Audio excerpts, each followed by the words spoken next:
There are well over 55,000 coaches worldwide. Half of them are business coaches, and the majority of them also concern themselves with culture coaching. And that isn't very surprising, because the success of a company is very clearly and directly linked to the engagement that employees have and the pursuit of that specific goal that the culture should support. See, corporate culture plays a vital role in that, and it is incredibly difficult to establish a good culture already at the best of times.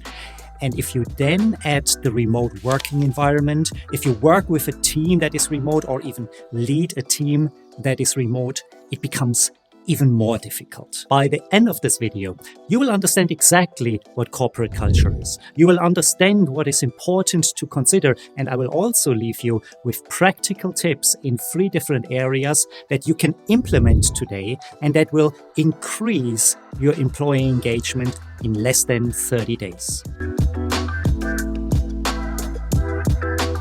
So, in order to get there, what we need to do is define what corporate culture is. We need to understand how we implement a good corporate culture, and we also need to understand what it means in practice for a remote working environment. So let's get started. First of all, we need to see what a definition of a good corporate work culture is. And if I look into Google and I did a little Google search here, it comes up with things like facilitate happiness and better performance and creating more loyal employees. And those are all very valid arguments, but let me simplify this definition a little bit for you. A good culture is one that works for a very specific group of people. It works to pursue a specific goal, and it also works at a very specific time. Let me explain what I mean by this. Why do I mention a very specific group of people? Well, I look back into my history and I worked for a number of employers, but 2 were standing out. One was an organization that you would probably describe as a dog-eats-dog culture. So it was quite aggressive in nature and probably not as extreme as some of the things that you can see in a movie, but it was very competitive. And then I compare that also with another employer where everybody was very friendly with each other and it was a very nice and happy environment. Now, what it turned out to be, though, is that in this first very competitive environment, things were getting done. And people were quite proud being part of that community and to succeed in the jobs that they were doing. Whereas in the other company where everybody was very friendly and cuddly with each other, things get rarely done. And so I have to ask you, which one's the better culture?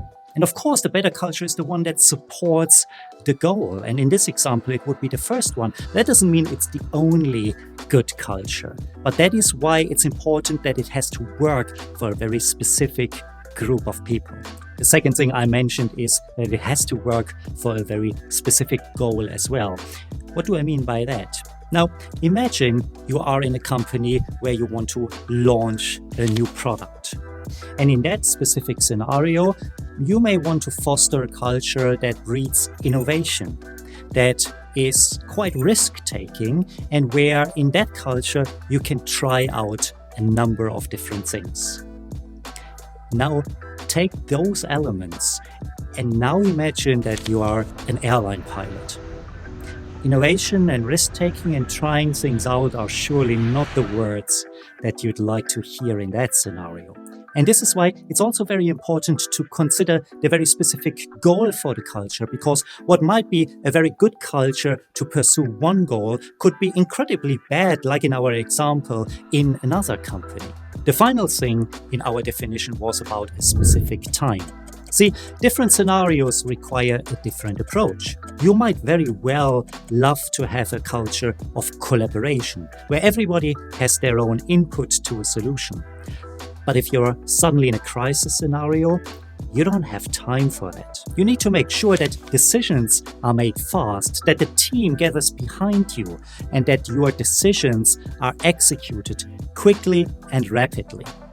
Completely different culture because it's a different time. Here's the thing, if we now start to look at remote work specifically, it all becomes about awareness. Awareness who we are doing it with. Awareness about what we are trying to achieve and also how we achieve that most efficiently. When we started to go home and no longer be in the office and no longer have all our colleagues around us, a few very interesting things happen. The first one is that we start to feel invisible. See, you're still doing the work, but now there are no people around you that really witness the work other than maybe when you are on a Zoom call. And because you feel invisible, you also feel that the work that you do is invisible to others too. Maybe you think that the company no longer appreciates the work that you do, or that your manager doesn't know exactly what you are doing. And that can feel very discouraging. So as a manager in that situation, we need to be aware of it. We need to be far more active of acknowledging the work that our staff, that our employees are doing. To give them a pat on the back, to say, hey, great job on that. And for that to happen, you have to look closely. You can't be in your own little bubble. You need to be paying close attention also to the details of what your staff is doing. And when you do that, then you can comment more specifically on the work they do, and then they feel less invisible. Hey, this next one is a little bit more difficult because you might have to accept that things are a bit less efficient. And it isn't an excuse for mediocrity. Not at all. But in certain situations, things become more complicated. Things become less efficient. Great example, the other day I was back in the flight simulator. We have to do that as commercial pilots every 6 months just to revalidate and to prove our competency in certain areas. And because of all the travel restrictions that we see worldwide, you may imagine that I fly a lot less often than I would otherwise do. And that leads to not a less safe flight, but it leads to the fact that you have to think a little bit more about certain things. And it makes you a little bit less efficient. In other circumstances, you may come up with an immediate decision or a reaction to something. And because you haven't done that for such a long time, you may have to think about it a split second longer. And that is the same in an organization. So working remotely, especially if it's new due to the pandemic, means that it may not be as efficient as before, and that's okay. We have to live with that because, on the other hand, if you want to just strive for efficiency, well, then you end up with overworking yourself, overworking your employees, and that ultimately doesn't increase productivity either. Here's something you can do to mitigate that though. You have to tell your team that it's not only okay, but it is expected of them to share out the work. Don't forget to celebrate. See, we get onto a call, we get onto a Zoom meeting, we send a text, and it's all business, right? Because that's what we are expected to do.